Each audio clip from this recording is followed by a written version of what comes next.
Welcome to episode number 4 of the Juke pod. I'm Mitch, of course, joined by the one and only Dr. Jen Welter, and we are here to break down some football. But at the start, we need to give you some headlines. What's been going on in the crazy world of the NFL, Jen? You know, Mitch, my favorite headline today might be your hair game, because your hair game is on point, right? That might be Mitch Mullaney, hair game on point at the Juke, right? And you clearly took notes from Trevor Lawrence, who obviously threw the ball big, but like his hair never even got flustered. So I don't know how he does it. That his quarterback composure is as good as his hair, but that remains to be seen. But our first headline would be Mitch Mullaney and his hair game on point. I'm gonna have to step mine up. I don't know if I could pull that look off, but I'm going for it. But since you like the Patriots and you're a Patriot, yes. I know you got Marino in the background today. That threw me off a little bit, but yeah. I heard something very interesting on your re-signed quarterback, Cam Newton. Okay. And it is that Cam Newton is reportedly starting a show with BET called Sip and Smoke. Now, my question is, would you prefer to see that show on BET, or would you like to see Cam Newton pass and run on the New England Patriots? This is the thing about Cam. If you like Cam, you like all of Cam. You're not in one half of Cam and out of the other.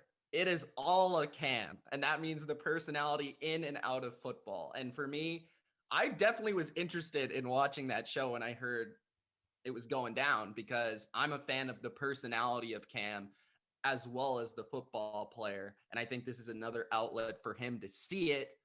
Yeah, so I'm going to be tuning in for sure. But I'm not sure if I'm a Patriots fan that I want him smoking and sipping before games.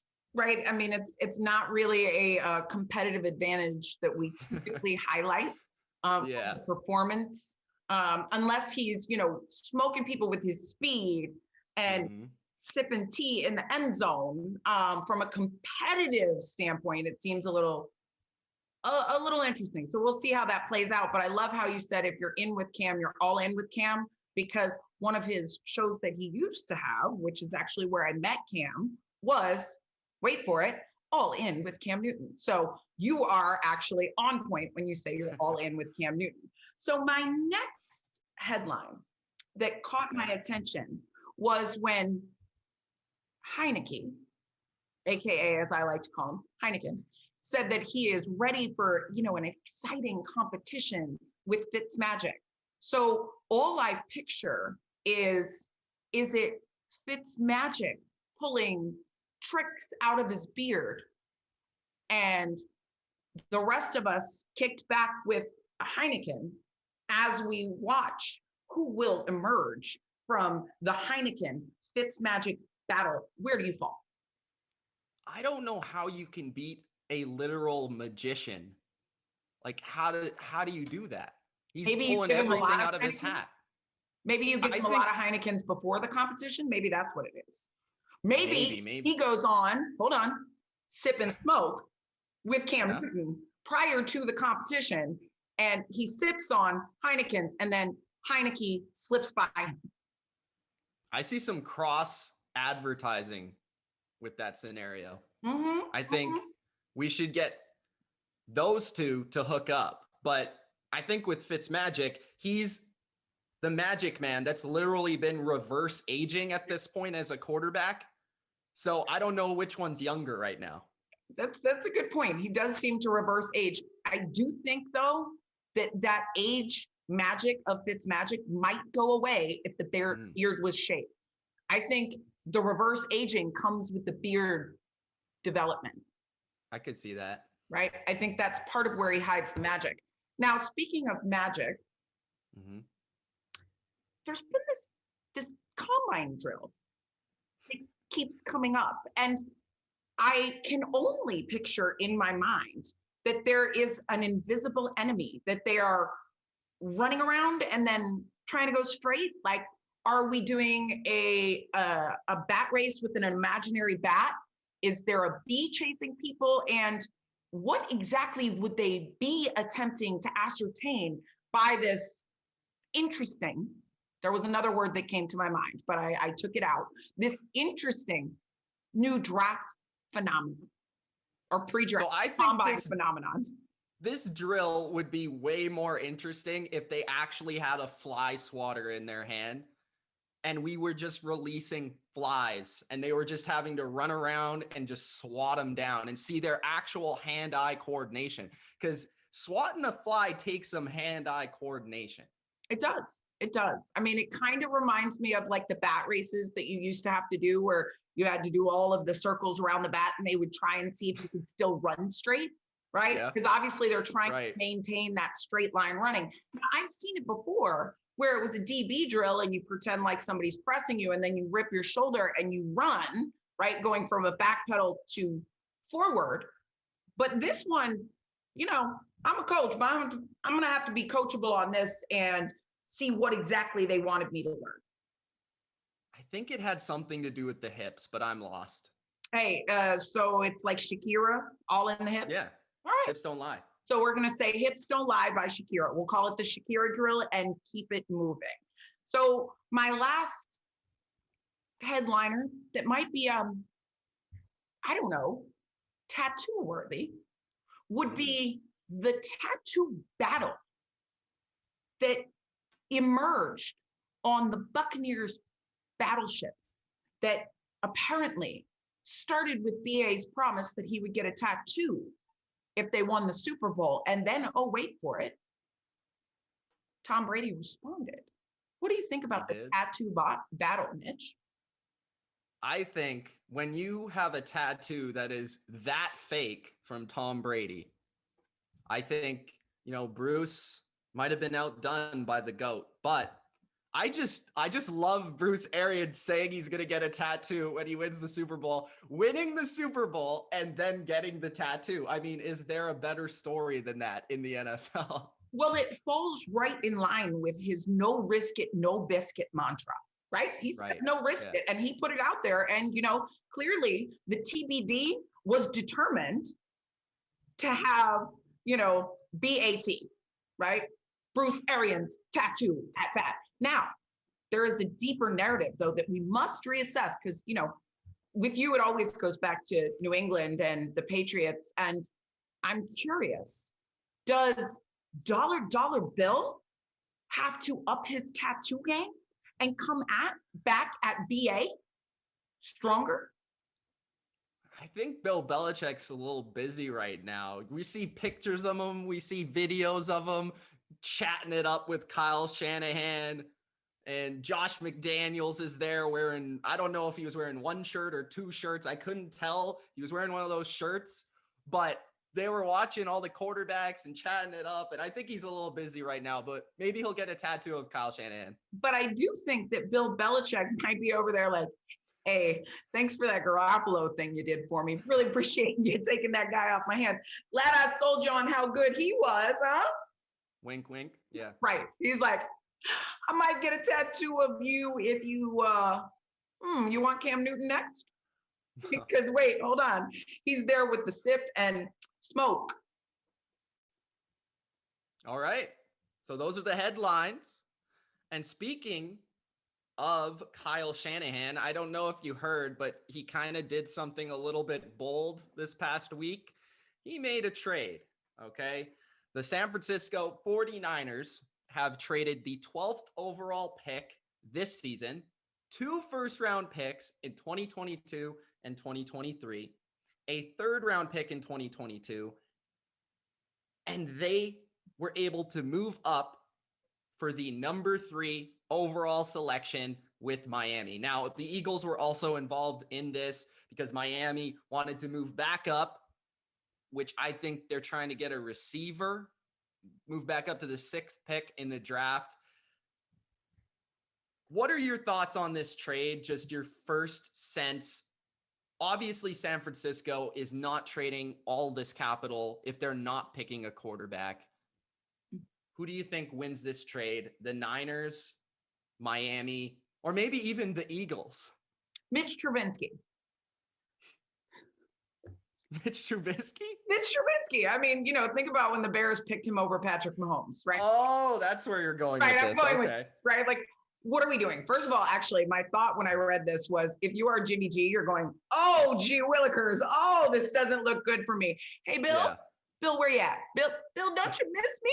Because it does not speak volume. Well, it does speak volumes as to if they feel that Jimmy G is the future of the franchise, right? Like, I'm not For sure. feeling really confident if I am him. So I'm on the phone with my agent, like, yo, this doesn't look good for me. What's going on, right? But I do agree with your instincts that they have to be in the quarterback market with that move because, other than Mitch Trubisky, who would you pick up and give that much for? I mean, come on. I mean, it's just about Mitch. I mean, maybe he got fooled by the hair game, but who do you think goes to number 3 right now? Because we've heard some interesting, kind of quarterback assessment lately. Right. Yeah, there's kind of like 2 camps out there. There's the Mac Jones hype, and a lot of that has stemmed from the fact that everybody thinks they're Kyle Shanahan's best friend. So basically, people on Twitter are like tweeting, Kyle had Kirk Cousins and Matt Ryan, and Mac Jones is kind of the same quarterback. So therefore, he's going to pick Mac Jones. And then there's the other camp that's saying, well, no, Jimmy G is kind of like Jones. So like, why would they pick him? It's not really much of an upgrade. So let's go with the athletic guy. Let's go with Justin Fields, because I think Wilson is probably going to end up to the Jets at number 2. It says a lot about the Jets because I think they could have got the number 2 pick if the Jets were invested in Sam Darnold. Okay, so they had to get to number 3 because the Jets probably told them, who also have a relationship with the Niners because their new head coach is Robert Saleh, who's the defensive coordinator. So they probably were on the phone and saying, yeah, we're picking Wilson. Like, you can have the number 3. So, yeah, I think who won the trade, it really depends on who the Niners pick.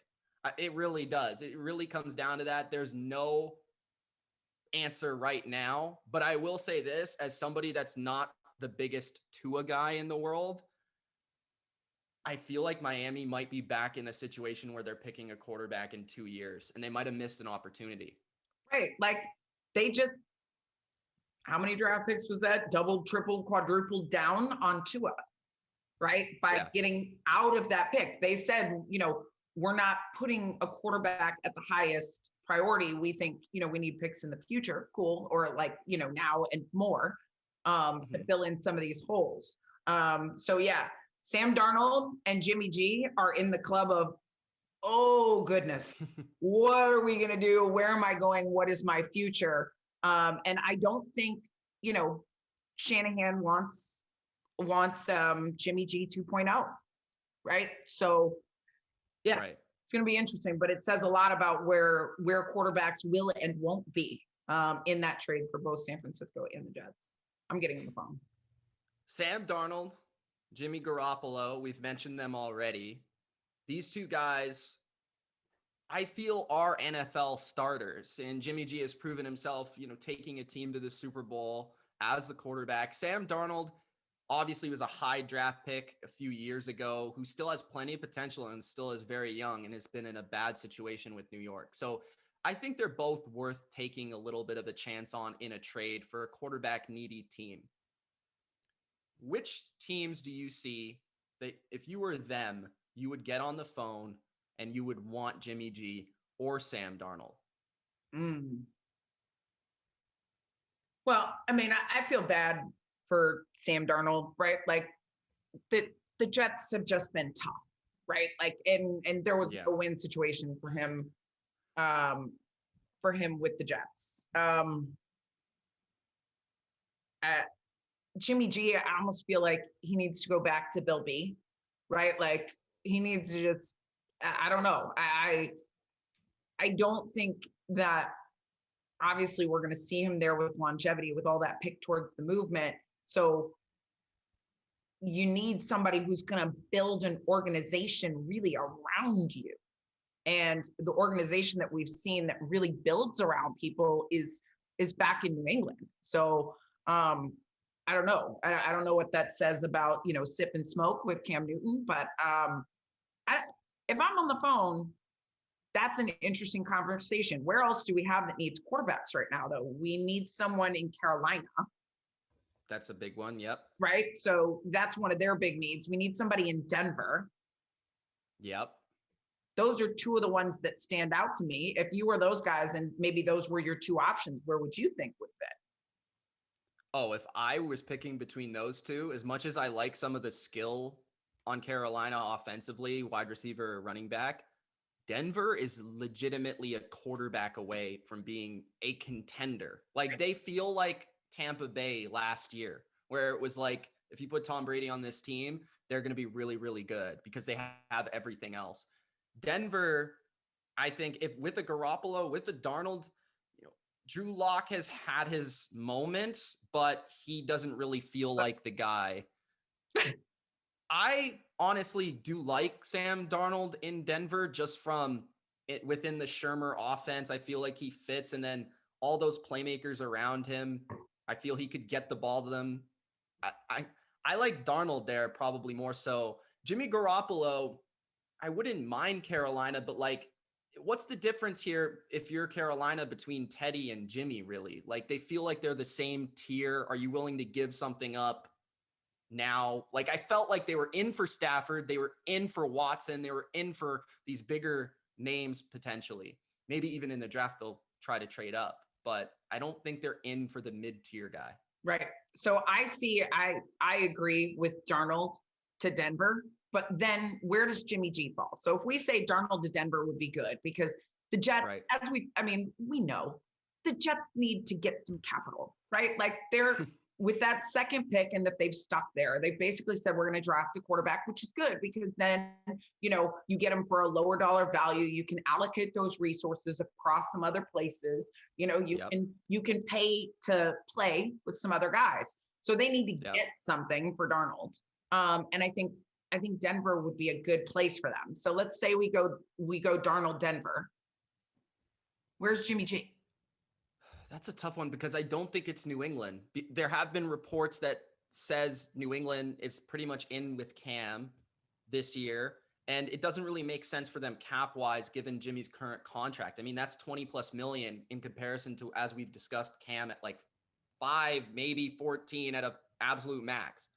So when you look at the rest of the league, I mean, just going through the teams, would a team like Philadelphia take a chance on him? I know that Jalen Hurts is kind of their guy, but they don't really have a lot invested in him as he was a second-round pick.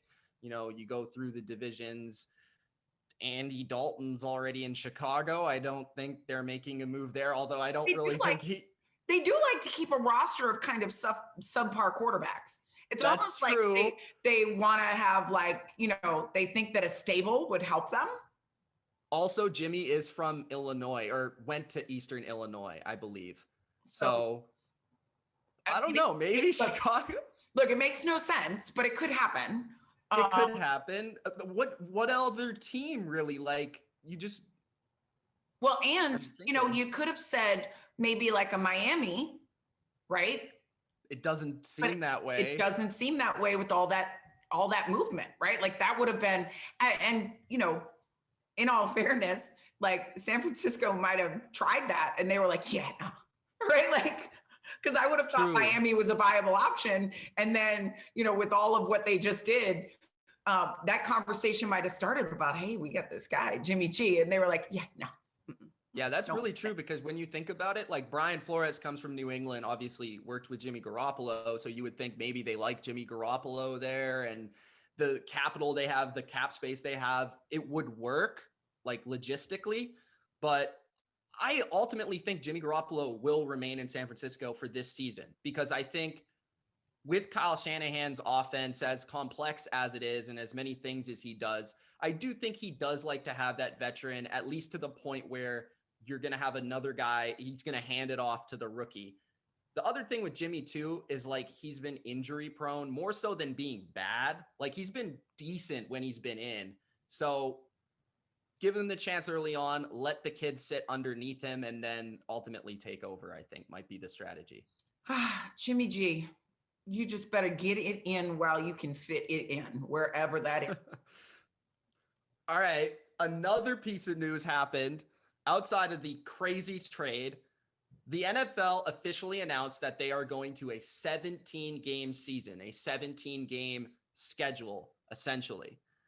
So they're reducing the preseason to 3 games. I believe their plan is to have 18 weeks, where the 18th week is treated almost like a mini playoffs, and 17 games, which obviously it's been 16 for a very long time, as long as I can remember. Before that, it was 14, way back, I think, in the 70s. So what are your thoughts, just as a coach, as a player, like the grind that 17 game season may have on them?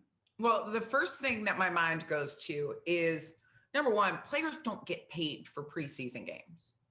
Okay. So if you're going to ask them to play 17 games now instead of 16, what would be fair is currently basically their salaries are, if it's, let's just say, make it really easy math, like if it was $16 million, they get a game check with each game, right? So you get $1 million game check. You're going to get a lot of pushback if that 16 million is now divided over 17 games, right? So do they get an incremental basically raise per having that game? Because then players would probably be okay with it. But if now we're playing more real games, which means more starters in, because the 4th preseason game has notoriously been, you don't know anybody who's playing, right? Then, and now that 16 games or 16 million is divided over 17 games, yeah, you're gonna have players pretty mad, right? And I do think as you expand it, and you've also expanded playoffs, right? Like now you're really making the season longer. So how are you going to maintain that for the players? And that might mean, a situation where the Super Bowl has to get pushed back a week. Are we building in more bye weeks? Because apples for apples, you could say it's the same in terms of, it's the same number of games, but the impact, especially on starters, is not the same, because most of them you would never catch in a 4th preseason game anyway. And if you did, it might be like one series. So now you're asking them to play a serious game as opposed to like chill and watch the rookies do it. I think this was huge for the NFL, speaking solely about the league, because obviously they have broadcast fees that need to happen and rights that will be divided. Yep. So them being able to add another game to this schedule is huge for them. That's a big reason they expanded the playoffs to have more games in the wild card, because they're like, look, we got more games going on now. So more money is good for the league. It's also good for the players because they're going to make more money ultimately. Now, it might hurt their health, because I do think the NFL is ultimately going to want to push to 18 games. Like I really do. 17 doesn't make a lot of sense. Yeah. So when we look at it, for me as a fan, there's a lot of exciting matchups this season that are going to happen now that wouldn't have happened otherwise. And then you throw in the fact that, okay, fantasy football is going to be 1 week longer. My ability to talk about these games with friends is going to be a little bit longer. We get another week of football. It's all great from a fan perspective. More from Mitch and Jen. More Juke. I mean, whatever. It's a bounty, right? In that capacity. We have some awesome matchups. The Packers at the Chiefs. I mean, Rodgers and Mahomes. That's awesome. We have Stafford and the Rams now versus Lamar Jackson and the Ravens. We have the Cardinals and the Browns, the Seahawks and the Steelers. And my favorite one, Jen, is of course my Patriots taking on America's team, the Dallas Cowboys. And it's my favorite because that's my dad's team. And typically we only see our teams play every 4 years. So now we get to see them. We were actually at the game 2 years ago. Now we get to see them 2 times out of the last 3 years. So which one of those matchups excites you? Obviously, I'm on the Patriots and the Cowboys. Yeah, I mean, and I understand why you like that, because it's like, it's almost which one is really America's team, right? Because, Yeah. I know there's been talk around that. Jerry will never let that title go, but yeah, it's kind of an all-American matchup, if you will, I guess. Or it's like North versus South. Like you could call that like the Civil War, right? So that's an interesting one from a straight up football perspective, particularly like in this season. Give me Rodgers Mahomes, right? Give me a high flying big ball. I don't know if it's the long-term rivalry game, but in this season, what do I want to see? I want to see more Mahomes, more Rodgers, because they already have. It's like the State Farm matchup, right? Like, isn't that their insurance company? So like, I can already picture, the catch-up commentary coming from them. Like, who's got more ketchup, right? Like, Mahomes in the background of their commercial, just putting that ketchup on the steak. Like, I still want to figure out what shade he was throwing with the ketchup. If that was throwing towards, San Francisco, who didn't have a lot of ketchup and he had all of it, or if he was throwing shade at the Steelers because they are Heinz Field. But I see some direct, goatness, right? Like young Mahomes goat, Rodgers goat. I could see this being an ongoing commentary with their commercials and a whole lot of ketchup. And then you also have, Drake from State Farm now. So there could even be a theme there. But that's the one that I think is just, a quarterback fest and a fun one to watch. With that game, I specifically need Tony Romo to be on commentary so that every drive he just talks about the other one trying to outdo the other on different types of throws and arm angles. Like, that's all I want to hear about the entire game. Although Drew Brees would be an interesting one on that one too, because it would be like, now we could have like 3 goats, right? Like goat. Telling you, Drew Brees on that one, he would have total FOMO. He'd be like, I'm going back. I got to come back. I can do this. Like, you'd have him all of a sudden in the broadcast booth, like, no, I can't do it. Take it down and like run down to the field and see him like, bum, bum, bum, Drew Brees is back. Like, I can write it right now. Finishing with this, Jeopardy, Aaron Rodgers. Speaking of him, he'll be hosting the show for 2 weeks, April 5th to Monday, April 12th. Okay. What do you think? Aaron Rodgers, Jeopardy. It makes me a little fearful of the like retirement narrative, because we were all seeing like Drew Brees gonna do commentary as soon as he steps off of quarterbacking, and is this Rodgers positioning himself for life after football, or is he just a super Jeopardy fan? Like, have we heard anything more about the motivation and why someone said, oh, of all things, I'm thinking Aaron Rodgers and Jeopardy?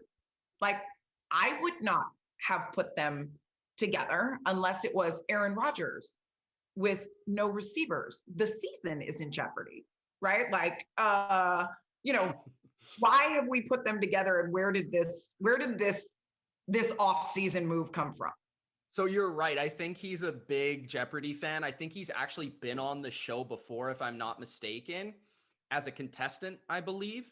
And I just look at it. I actually really like the fit for him if he's trying to get into TV or whatever, because he's kind of got that like wit and like slight arrogance to him, where like as a host, it could come across as like really funny. Like him commenting on certain things, I think would be like comical. So I'm actually really into this Aaron Rodgers on Jeopardy. I do. I think it's funny. I think it would be a good one. And Aaron Rodgers has notoriously put a lot of defenses in jeopardy. So, here we go. Let's turn it up. I'll tune in for that. I wouldn't watch Jeopardy normally, but I've seen Aaron Rodgers in Jeopardy with some defensive linemen. So I'm here for it. I'm here for seeing what that looks like. Kick glass moment of the week is actually a kick glass interview of the week. Brittni Donaldson, NBA champion. What's going on? Hey, Mitch, thanks for having me. Happy to be here. I was so pumped when Jen asked me to come on, so excited to get started. To me, this is a, females kicking glass, taking names, coaching men, family reunion. And I gotta say, I love just imagining that when people see you coming, they're like, oh no, that's the face of nightmares, because we know Coach Brittni Donaldson has our number. That's right, y'all. If you didn't know, this is the woman who has a fantastic statistical understanding of the game. So not only did she play, but she knows the game within the game and how to put the numbers on it for you. To me, when I first heard that, I was like, yes. I was like, yeah, y'all didn't see her coming, but you should have. And I know that was part of what Mitch was really excited to talk to you about. So now that I've teed it up, Mitch, do you want to follow up with a little bit of that? Yeah, I know. I want to so psyched, Coach. Like, I just gotta say, I want to correlate the numbers to the players and how you coach players based on the analytics or the information. Like at practice, if you're doing something, what are you teaching them and showing them in order to get the best out of their game? Yeah, that's a great question. I think for number one for me, I consider myself to be a basketball coach and a basketball guru, not a numbers analytics guru, right? Like right. I sometimes get that title of like, well, she's the numbers girl, whatever. And I appreciate that. And I feel honored that people think of me in that light. But honestly, like that's just another tool I have on top of my basketball experience, my basketball knowledge. So I always lead with that first, my basketball experience, my basketball expertise, and relate to the players on that level first. And, like the players are really intuitive. They've been doing this a long time. They know the game really, really well. I feel like my job from an analytics numbers standpoint is just to kind of verify their intuition. So, if they have something they maybe aren't sure about, or maybe they're really sure about, but like, I know I can challenge it a bit, or not challenge it or contradict it, but like, add some color around it a bit with some analytics or some numbers, like an objective point of view to their subjective experience, then I use that as a tool and I use that to help them. And I think when I approach it that way, the players are really, really receptive to it. It's when, people that have analytics backgrounds come with the analytics first and like bombard players with numbers first, that they completely just tune you out. So it's a bit of a balancing act. Like I'd say knowing how to interpret the data and understand the data is only half of the job. The other half of the job is like communicating it and gaining that level of trust in order to communicate it and communicate it properly in a way that players understand. Coach, do you have a specific story about using? I gotta ask her something real quick. Okay, Jen, that's cool. Go ahead. Jen's fired up. I'm fired up on this because I just want one translation point that I think is so powerful. And then I want your question, but I don't want to let it die in my mind with that connection. Coach, I often have people say, we could get you more data if we did X. And my pushback to them is the data is only as good as your ability to use it and to translate it.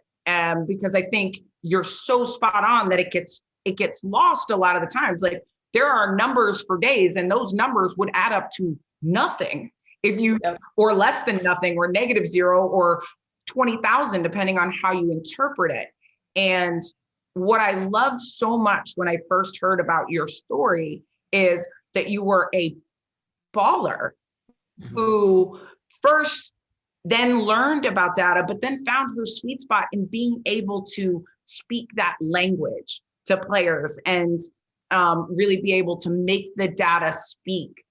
So I just loved how you really encapsulated them, because people get really fascinated by numbers, but if we're not interpreting them the right way, then they just become noise. And so that's all I wanted to clear up before you got into kind of the numbers, is because I love the synergy of being theory and putting it into practice in a way that, like you said, challenges their intuition or extends on, because that's really what it is. And I love how you said that as a coach, as an athlete. Magic.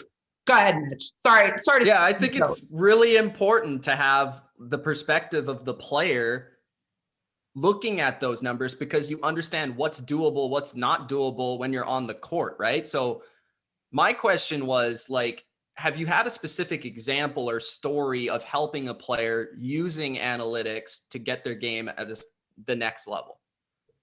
Yeah, I mean, there's quite a few. I would say one that was most exciting to me, especially early on in my career working with the Raptors, because it was one of my first times. I supported the coaching staff a lot when I was on the analytics team, and didn't have a ton of like direct communication with the players. Like, I was around them and whatnot, but I wasn't on the coaching staff yet. So I actually got a request directly from a player as I was sitting in the analytics office, like in the front office, which was like unheard of for me. And so I was like, and it was Fred VanVleet, and it was early in his career too.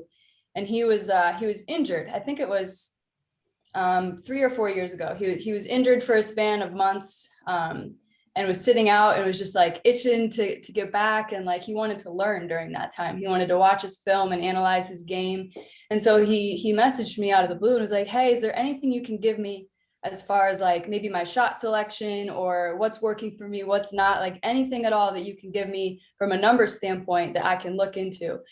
And I was so excited. But the first thing I made sure to do was not just send him a spreadsheet of numbers. I sent him a video package and then attached numbers to the video package, because again, I knew when I sent this over, if I just sent this like spreadsheet, or if I just sent a piece of, or an email with a bunch of numbers on it, he's just going to be like, what is this? It's like, it's not interesting. It's not personal. So I made sure to attach that data to actual like tangible video evidence that he could see. And he loved it, man. He had follow-up questions. He applied what I'd said to his workouts when he was working his way back. And it was just little things, right? It wasn't anything like extravagant, but just a little bit of extra information to help him direct his focus. He really appreciated. That's awesome. Cool story. Yeah, thank you. It's so wonderful when the numbers are a part of the story, right? Yeah. That's what I always used to say. I'm like, even, like in football, how you start your breakdown determines what information you'll get, right? Like on one team I was on, you could tell that they were they hadn't played the games as much, because they would just look at formations first. And for me, I always watch the game first, right? To see how it develops. And then it's like, okay, when we break it down, you're looking at it. And, certain teams will change their formations that they run things out of each game, so that those season analytics don't seem to tell a story. So if you didn't watch the actual game, what you saw on the numbers would translate to absolutely nothing, right? And so it's got to be this intuitive storytelling mechanism that you're backing up with numbers. And I just think that your ability to do both is where your brilliance is. And speaking of brilliance, I know that you got to be with the G League team. I, having been in developmental leagues, know that there's such an opportunity to build into players at that level, because you really see that they're just an inch from, having been, whether it's the G League team or the big dogs. And I wonder if, I think you're kind of in between doing a little double duty, which means, yep, that's right, she can do it all.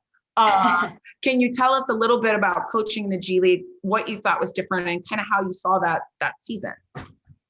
Yeah, absolutely. It was, so we ended up having a G League bubble for about 50 days was about the span of time. It was 15 regular season games and then a 3-game playoff series. And so it was very short. It wasn't a typical G League season, which is part of the reason I did it, was because it was kind of this thrown together thing in the middle of the NBA season that they're like asking G League teams and franchises like, hey, you guys want to do this? If so, let us know. So it was an opportunity for me to go and coach in a way I hadn't coached yet. And with the Raptors, you know, my first year on the coaching staff, I sat behind the bench and I was pretty involved in like player development and more so things to prepare the players and the coaches for the game. And then, you know, analyze how we did after the game. But during the game, I didn't have many like direct responsibilities, which is what a lot of backbench coaches, that's kind of their experience. They're more hands-on with the players, like one-on-one workouts and putting together development plans and all of that. But and they help out with the game plan, but they're not like creating the game plan, presenting the game plan in the game, like making adjustments, executing on it. And that's what I got to do in the G League, which was really, really fun. So it was a very different coaching experience. You know,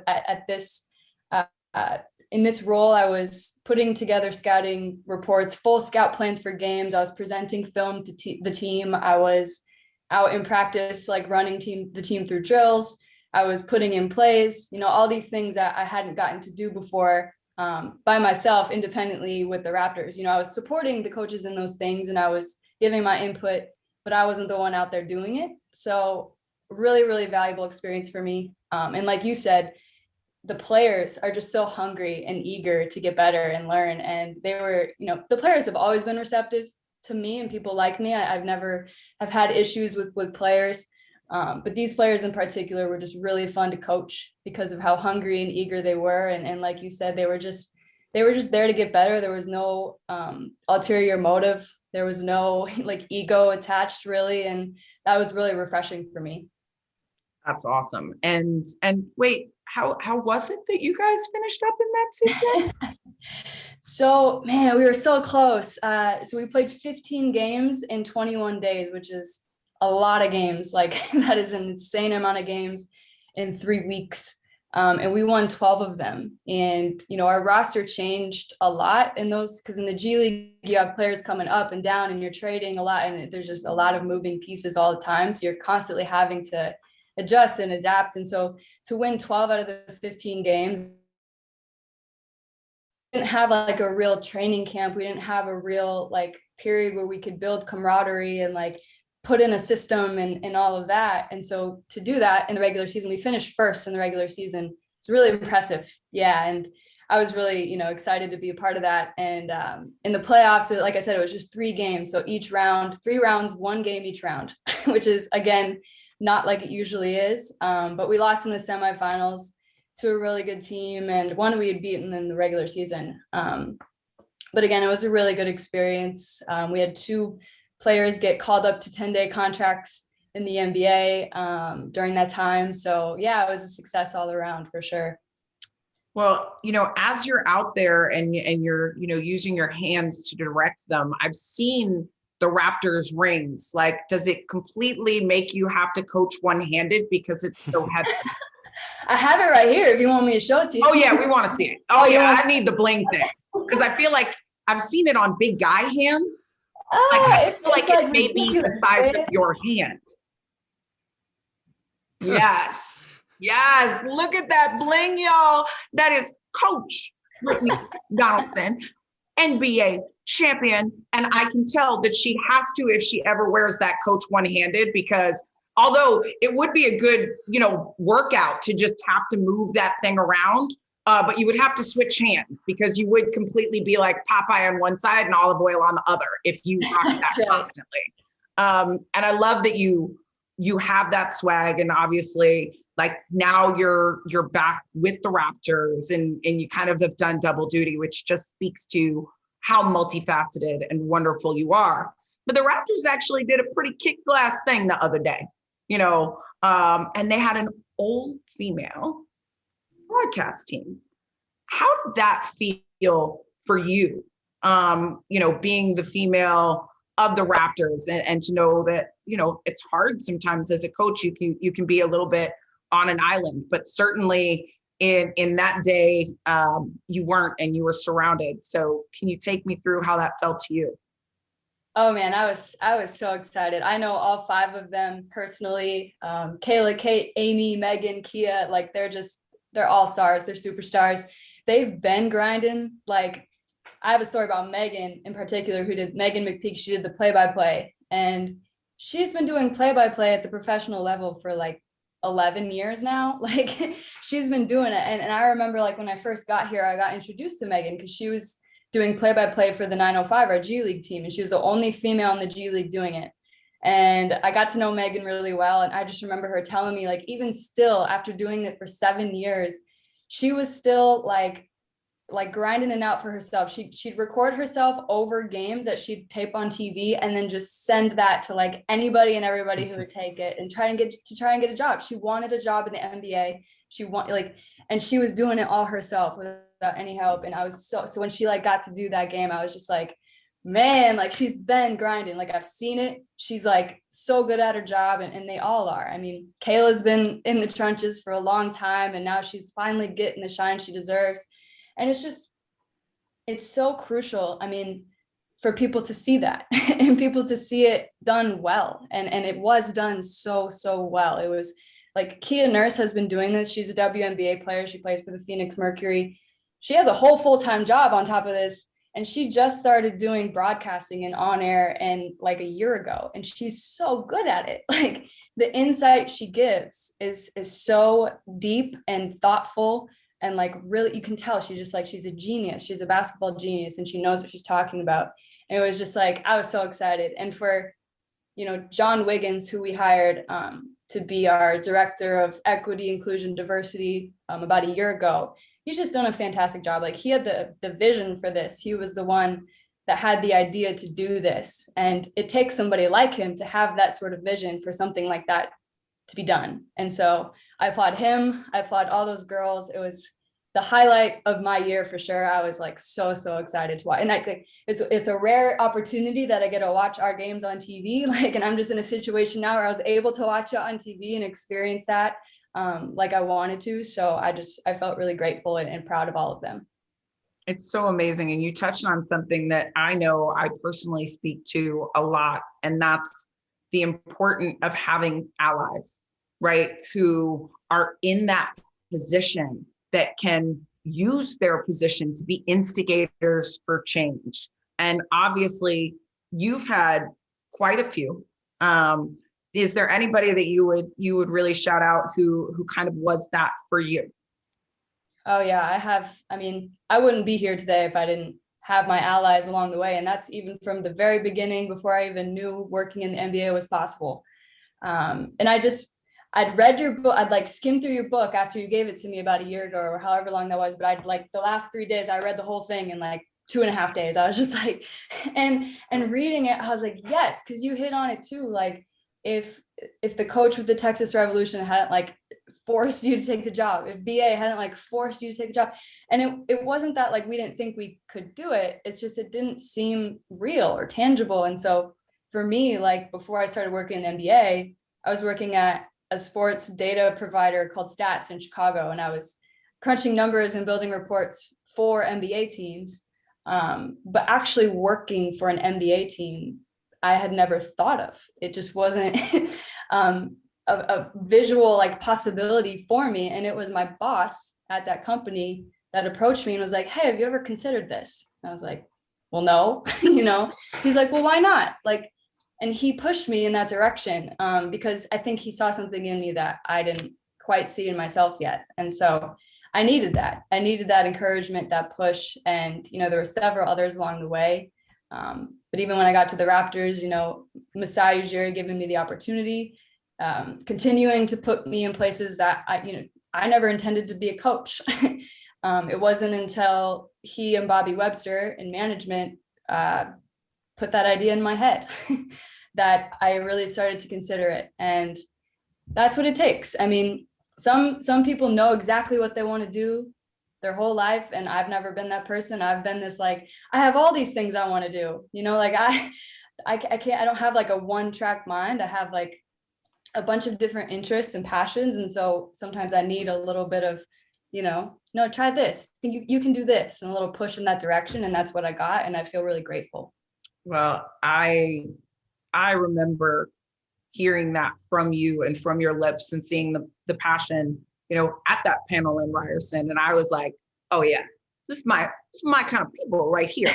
And I think one of the things that we've connected on is also, maybe we didn't see it, but because of that, we've really taken steps to be people that others can see it in, and they could maybe see themselves in. And that's one of the things I've always loved about you is your willingness to, go with your own style and be relatable and be something, someone and something that other girls would aspire to be. What does that mean to you? Well, I think being authentic is just really, really important. I think in our line of work, it can be easy to fall victim to assimilation, or like feeling like you have to fit in or have to coach like the guys do, or talk and dress and whatever like the guys do. And I think having the boldness and the self-assurance and the confidence to just be authentic and be yourself is really valuable, because especially in coaching, like players see right through the BS. If you're not being yourself, like, or if you're trying to be something you're not, they tune you out in a second. So being authentic, I think, is number one thing. And, colleagues appreciate that too. It takes pressure off of them to, and they're able to be themselves if you're being yourself. So yeah. And you touch on that in your book too. And like, as I was reading it, I'm like, yes. Cause I feel the exact same way, and I've lived it and I know it to be true. So I think just being authentic and doing a lot of work to get to know who you are and what you stand for, and then displaying that on a daily basis is something, I try to do. I know. Was there a moment of confidence for you in that stretch of time when you were coming up the ranks where you're like, yeah, you know what? I've made it. Like, I'm here. I can do this. Yeah, it was a little bit of both. It was confidence, but it was also like, oh, am I ready for this? Like, I don't, so I need, like I said, I needed the support and I needed the allyship. At the same time though, like I knew I'd put the work in. I knew I was ready, prepared. But it was, that assurance from my allies was like really, really helpful, and really, really, I think brought my confidence to fruition. Gave me the motivation I needed to take that step, to push forward and to do it confidently. And it doesn't go to say that like I need somebody to hold my hand or anything like that. I would have done it, but it helped me do it in an authentic way. And I think that's really important. I know when we first talked and I heard you speaking, and authenticity rings so true. What was so cool to me is I was like, oh my gosh, this is like my sister from another mister in another sport, right? Mm-hmm. Because when you're first, that also implies that you're only.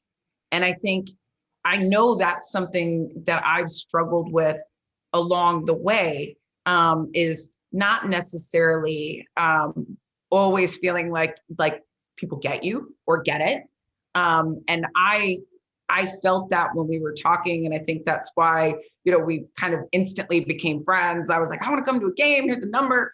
And, basketball is not my number one sport, obviously. But I tell people all the time, I'm like, if you want to change the dynamics of the sports, then allow them to fall in love with the people in the sport, right? Beyond the helmet, beyond, that old shut up and dribble mentality. And what I want to think about is like, I see that in you, and I know others do too. Is there a particular instance that you could give, kind of that being a female coaching guys, which a lot of people still really have problems seeing, right? Like they don't get it. Like the number one narrative with me would guys in the NFL take coaching from a woman? And I was like, hashtag newsflash. Most of them have been being coached by women their whole lives, maybe just not in football.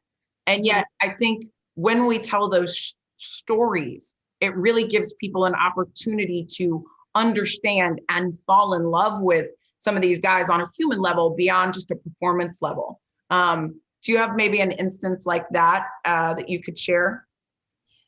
Yeah, I mean, you kind of just mentioned it. A lot of our players were coached by their moms, like actually coached in basketball by their moms growing up. And that became evident to me because they shared that with me. They're like, this brings me back. Like, I used to be coached by my mom, and like they loved being coached by their mom. And it was funny. It was actually one of my assistant coaches brought it up to me one time. We had one player who was a little defiant to most coaches and a little bit tough to direct at times. But to me, he was always very receptive. And one of our coaches came up to me. He's like, "Do you know why that is?" And I was like, "No, I'm just trying to be the most authentic like coach I can be and get to know him." And he brought to my attention that, well, he never really had a father figure in his life, and his mom raised him and coached him until he was in high school. And I think like this, it's comforting for him, like he's receptive to it in that way. And so it just kind of opened my eyes to this whole other, idea that like, and I knew I never had a problem interacting with the guys or gaining their respect, but I didn't like understand why all the time. Because I knew there was probably some presumption that there would be a little pushback, but there never was. So that's part of it. I think, like you mentioned, a lot of these guys, whether it was coaching sports or whether it was teachers they had, or they've had like female leaders in their lives, and it's not this new phenomena that they just don't know how to act. It's like, it's not like that at all. And like we mentioned before, if we lead with authenticity, they know why we're there. We're there to make them better. We're there because we love the sport. We've been in their shoes to some capacity. We can empathize with them. We care about them as people. And that's something I'm really intentional about, is for every basketball, pointer I give somebody, like I ask 3 questions about their life, like who they are, what they're interested in, who's important to them. I try to get to know them. I try to take deliberate time outside of practice to get to know them. And I even like interweave it, if we're on the court, we're just like shooting hoops, I'm rebounding, I'm passing, like casual conversation, like, "Hey, how's your sister? Like, how's your daughter doing?" Just little questions like that. And it goes a really long ways. And it's not anything revolutionary, right? It's just being a human being and having empathy and caring about people outside of what their stats say. But it really does. It goes a long ways. And yet it's interesting because within the world of men's professional sports, it is revolutionary in a way, It is. right? To put the people first. I remember hearing so often that the game doesn't love you. And I would always say, but that doesn't mean that the people in it can't. And when I would tell my players like, "Hey man, I love you." And like, I've had guys be like, "I've never felt that from a coach before." And they're like, "I know it even if you don't say it." Or other players' wives being like, "Coach Jen, he loves you, right? Like that is deep."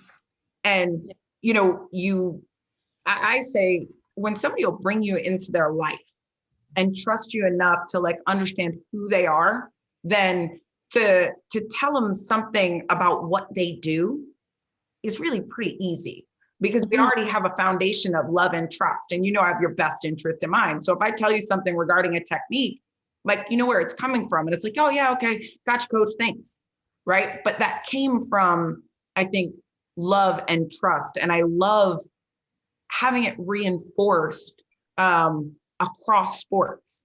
I remember Nancy Lieberman reaching out to me when the story got out that I, wrote my players' notes, and that was like revolutionary in the National Football League, right? And everybody's like freaking out. And she goes, "Hey, coach, just so you know, I do that for my guys too." And I was like, "You do?" And she was like, "Absolutely. And they love it every time." She was like, "Great stuff. I'm so proud of you." And I was just like, yes, I'm not the only one. And I was the only one at that time in football, but knowing, her and knowing you, I think it fortifies everybody. And I think it also speaks to how we need to look at leadership and make sure that we're telling the stories of human first, because it used to be that coaches were autocratic, right? And it was very top down. And I think we're seeing a revolution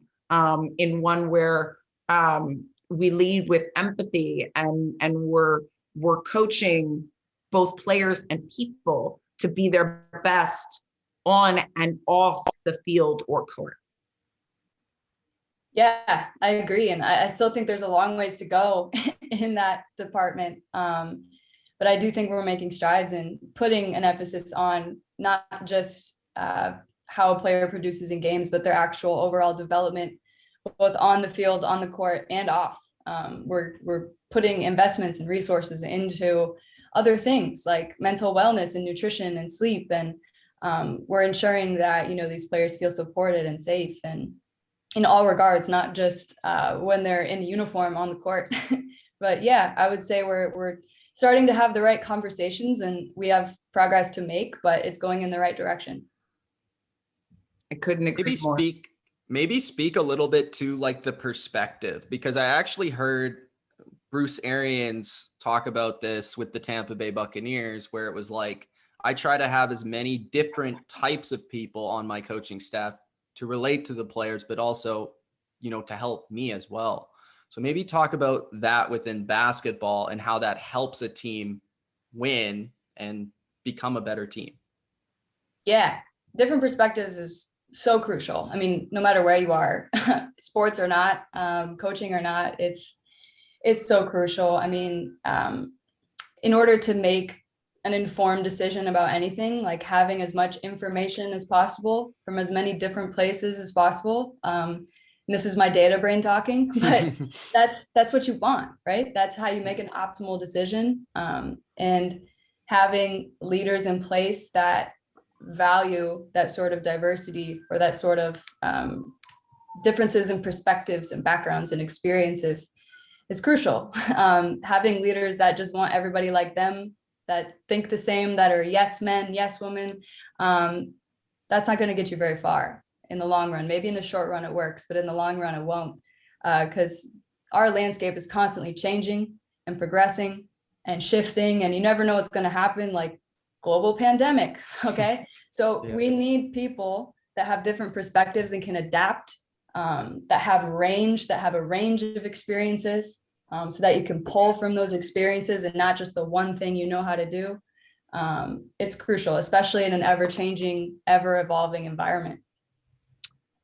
Having been a basketball player and being a woman who has both played in the women's realm and seen it, and then seen the resources and access that the guys get, and knowing that you've lived those differences, with what just happened with Sedona Prince and her shedding a light on the inequity between the women's game and the men's game in March Madness, how did that impact you? I was outraged. I was upset, but I was not surprised in the slightest. Like you mentioned, I lived that. That's just one drop in the bucket of all the inequalities that we experience as women playing sports. So it was important. Like I'm really proud of those players and the coaches that spoke up for speaking up, because I think for so long we were just conditioned to be satisfied with just being there in the first place. So now that we're taking steps towards speaking out on, no, we're not just happy to be here. We're not just happy to have the crumbs. Like, we want the whole thing and more, and we deserve it. That's so important. And yeah, it really hit a chord with me because of everything I experienced playing in the NCAA. And to see that it's still happening to the same degree with Title IX in place, like in the middle of Women's Month, it's like in the middle of this year that we're really trying to progress and make change, like it's still happening to that degree. It's incredibly disappointing, but at the same time, it's good to shed light on it because it's time to change it and make it better. And in order to do that, we need to continue to talk about it and like make it truth. I think to a lot of people, it's not quite truth yet. And it's not personal enough to them. And I think talking about it will make it more personal and hopefully progress towards change. If you could wave a magic wand to that change, right? This is Coach Brittni with her big ring. I'm actually going to use that. It's better than a magic wand because you earned that. Her diamonds are earned, by the way. Her rings are earned, not given. If you could wave that, or actually, I'm sorry, wave that magic ring and change things, what would that look like to you? Oh, I mean, I could write a book on this, and I probably will at some point. We talked about this. There are many books we could write. Hey, I just wanted to stop being a conversation. I just want it to be normalized, and there doesn't need to be a distinction between the two. There doesn't need to be compartmentalized, like anything about it. We're all athletes, we're all coaches, we're all whatever it is.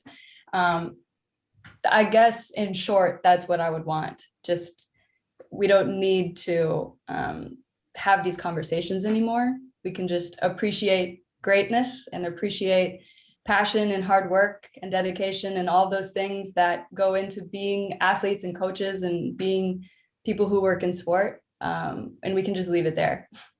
Yeah, I found, it was so interesting with the March Madness situation. I found even the explanation disconcerting, right? Like, oh, we didn't talk about it. I'm like, really? Because here's the thing. You had 2 bubbles with needs. Why were you having separate conversations about getting those needs fulfilled, right? Like, hey, guess what? This is what we need for a weight room for this many people for this much time. This is the equipment that we need. Now, where are we going to source it from? And isn't it more efficient even to, have those sourcing conversations that already start from a place of, we need this twice, but you did twice the work to treat them differently, right? Yeah. And even if you would have taken that one weight room that the guys had and split it in 2, it would have been pretty doable, right? But yet we started from a place that they're not the same and we're not going to treat them the same. And then we get surprised when the outcome is different. That to me was like, we're so flawed in our logic from the jump. It's no wonder that these things continue. Yeah, we're being very proactive about, or reactive. We're being reactive about these issues, and we're not being proactive. And that narrative needs to flip. And you kind of just hit on it, but everything that stems from patriarchy and misogyny, it's not only harmful to women, it's really harmful to men too. It's harmful for everybody. And so we need to shed light on that. And it's not just women fighting for equality. It's better for the whole of the human race if we are just, more intentional about treating everybody equally. Absolutely. Mitch, do you have anything else? I want to get into Mitch's minute. That's what I want to do. Yes. Ooh, Mitch's minute. Yes, Brittni, you will love Mitch's minute. I had a feeling, that's why I wanted to make sure. So what Mitch's minute is I give you 5 questions. It never lasts a minute, but the name is just the name, okay? 5 questions, rapid fire style, and you have to give me your quick reaction. Oh boy. Okay, well, I'm a thinker and I think slowly, but I'll do my best. Question number 1. Now, we are an NFL podcast, so I thought I would ask you, do you have a favorite NFL team or maybe a player that you admire?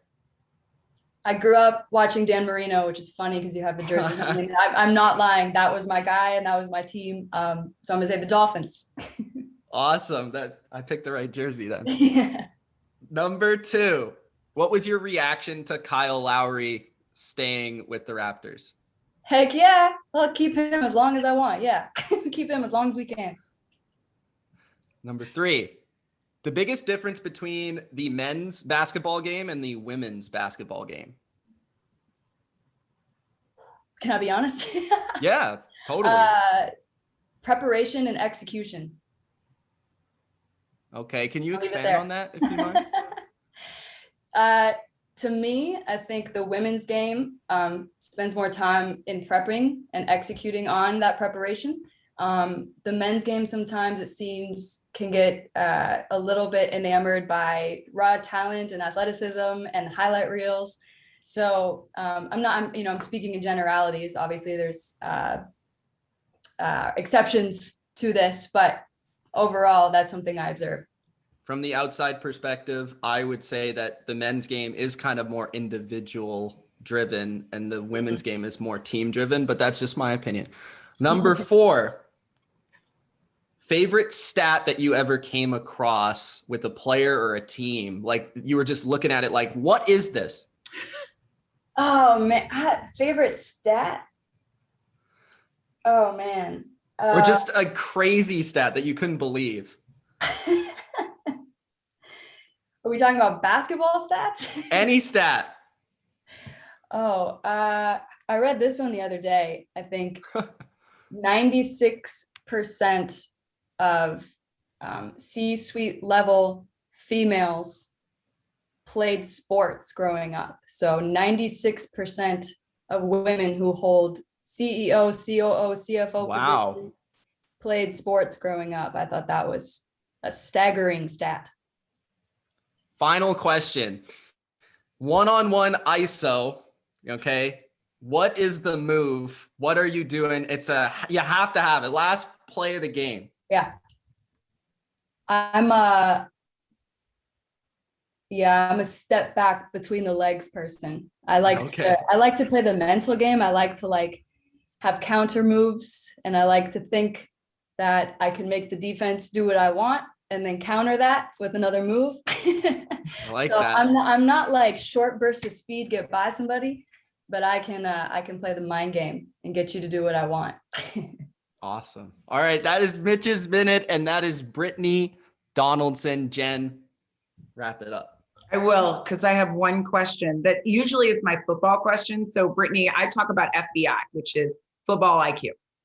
Mm-hmm. And one of my favorite questions to ask coaches and players is, and I know it's going to be the same in basketball, is there a favorite key you ever picked up on reading another player or another team? You were like, oh yeah, I got your number and this is what it is. Can you give me an example? Yeah. So I was on the red carpet and Brett Favre was right before me. And our reporter said, if you could ask him one question, what would it be? And I said, well, I would ask him his favorite key. He comes back and I got to ask him. And he starts laughing. And he's like, oh, the longer I played, the more important that got, right? At first, I would just athletic it out. But when I got later in my game, I started to pay a whole lot more attention. And he's like, we finally picked up when Brian Urlacher raised his hand, it meant he was blitzing opposite. Didn't mean we could stop him, but at least I knew where he was coming from. So something that somebody does predictably that you could pick up on that you were like, ooh, I've got your number. Oh yeah. I mean, when I played, it was everything from, oh, this person, they just wanted block shots. They just want to block shots. Like every time you shot fake, they're going to jump, fouling them out of the game by like the third quarter because I knew that, or, like offensively, there was always something like if somebody looked at the line, they were going to pull up and shoot it. Like they could be dancing with it, but if they looked at the line, they were going to stop and shoot it. So little stuff like that, you definitely pick up on, like, as you're watching film, as you're playing, like I said, we're intuitive, like we know. And a lot of that stuff doesn't show up in data or in stats. Like you can't be given that information with numbers. It's something you have to observe and analyze yourself. So yeah, I love that stuff. I agree. Me too. That's the fun stuff to me. I'm like, oh, I've got the cheat codes. Yep. And then they'd wonder why you were so fast or so effective. It'd be, well, you couldn't quantify it. You kind of could, sort of, if you really tried, but it's not something somebody's, necessarily grabbing, right? To be able to quantify it. But once you got it, I always say my favorite players get better throughout the game because once they get your number, ooh, it's trouble. Yep, exactly right.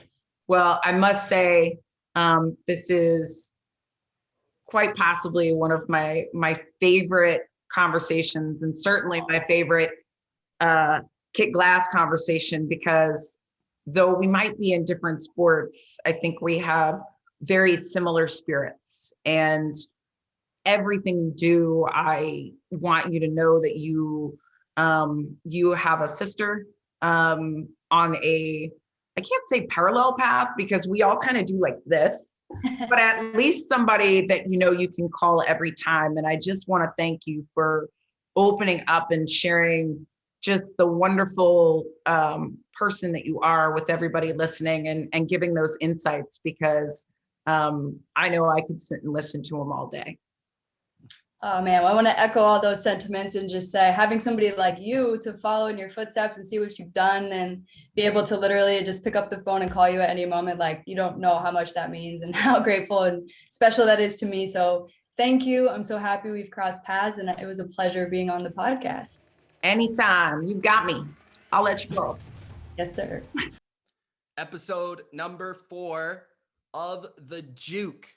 If you enjoyed, make sure you do. If it's on YouTube, give us a like, subscribe. If you're listening to this, make sure you give us a follow, rate us, let us know how you feel, get in the comments.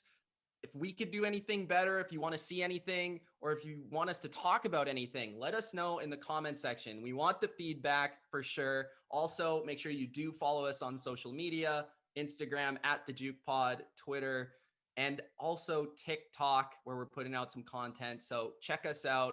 Thank you for listening. Thank you for watching. And from Jen and Mitch, we'll see you later. Peace.